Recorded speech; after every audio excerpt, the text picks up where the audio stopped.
Good morning and welcome to Market Day Report. I'm Chris Swift. I know we had some green on the screen when I left the house this morning, so kind of interested to see how we got ready for this morning. Still up on the day. So I've got the May contract of corn 442.5, up 3.5. The July at 455.25, up 3.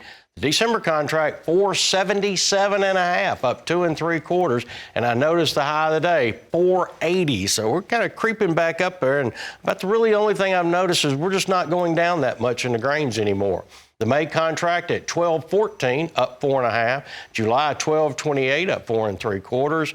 Novi beans 12.05, up 4 3/4. They broke that old high, been as high as 12.16. So kind of note that's almost I believe it is. I think it's $1 off of the lows. So farmers that were out there looking for marketing opportunities, whether this is it or not, you got $1 better in front of you than you did over the last 3 or 4 weeks. The wheat market a little bit firmer. I got May up 4 3/4 at 549 3/4. New crop July 564 3/4, up 4.5. After the December up 3.5 at $6.50. Kansas City hard red winter wheat, it's up 1 1/4 on the May, 581 3/4. July up 1.5 at 575 1/4. And let's see what Minneapolis spring wheat's doing. It's up 5.5 on the May contract at 660.5. The July contract at 666 1/4, up 5 1/4. I want to invite my guest in, Brian Hoops, this morning. Brian, we've got some export news. We have some sketchy details of a fire in Liberal, Kansas at one of the national beef plants. So kind of help fill us in a little bit with what you know.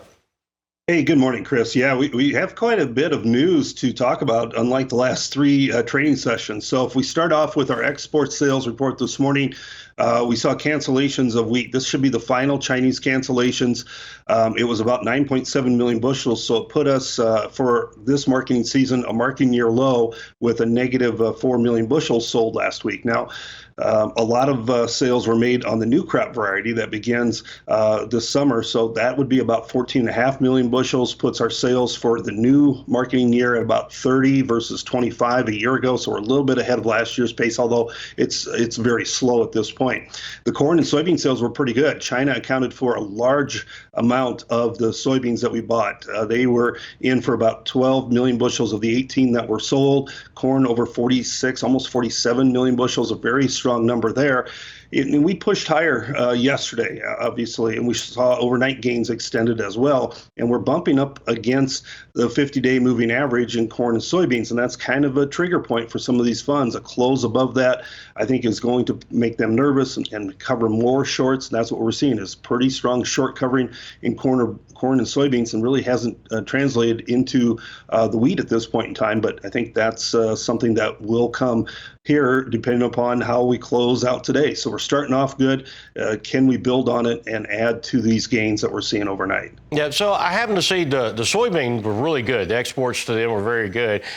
That has to be kind of troublesome to those funds that if they are still short in there, they've already given back $1 of some of their profits. And now, even though the fundamentals aren't necessarily bullish, they're not nearly as negative as what they were previously.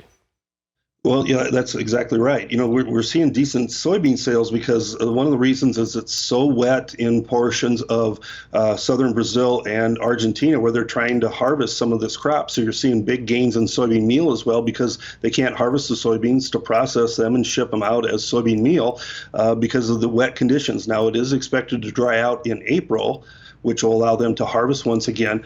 But northern Brazil is where 80% of their corn crop has been planted.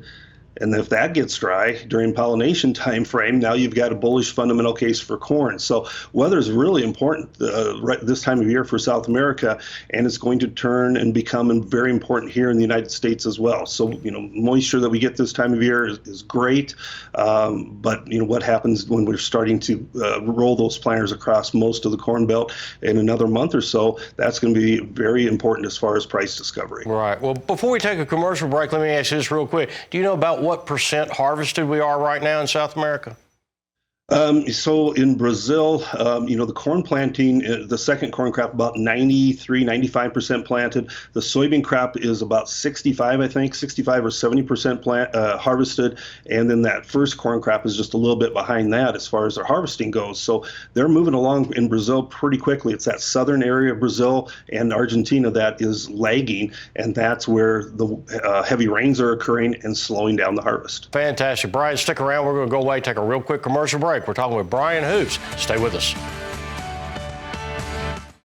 Welcome back to Market Day Report. I'm Chris Swift. Let's take a look at our livestock, how we closed yesterday, and get ready for this morning's opening. A little bit softer in the fat market. It wasn't too awful much. April at 187.80, down 25. The June down 22 at 184.77.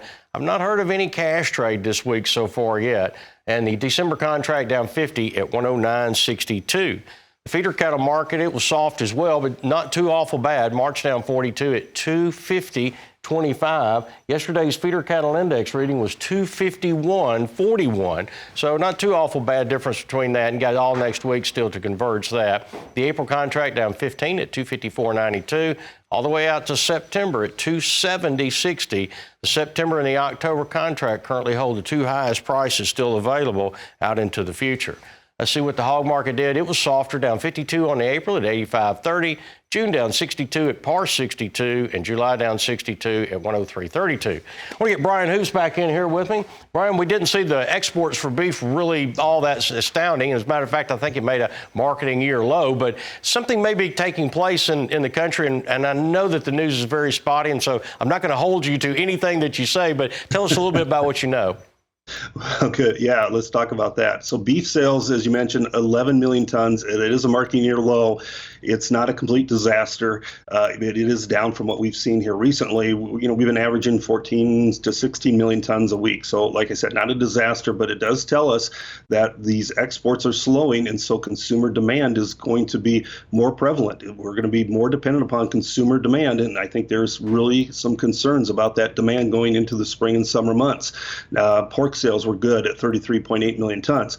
Now, the news that you were alluding to was there was a fire overnight at a national beef facility in Liberal, Kansas. And so early reports, what we're getting is there's at least a 4-hour delay on the kill floors this morning. Now, news is pretty sketchy about what exactly happened. There's some talk that maybe it was a truck that was parked outside that caught fire, so there will be minimal damage, but at least for 4 hours, the kill is going to be disrupted this morning. So probably not going to be real friendly to the cattle market, those two things combined, at least on the opening this morning.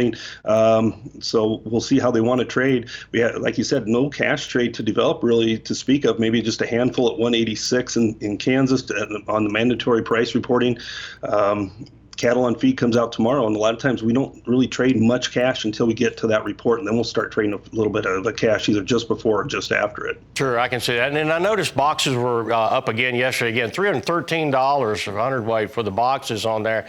I know that's opening up a little bit of margin if they can keep the fat cattle price there, but pretty soon, I'd say in about 2 weeks is when that particular price is going to hit the grocery store shelf. Is that about the right timeline?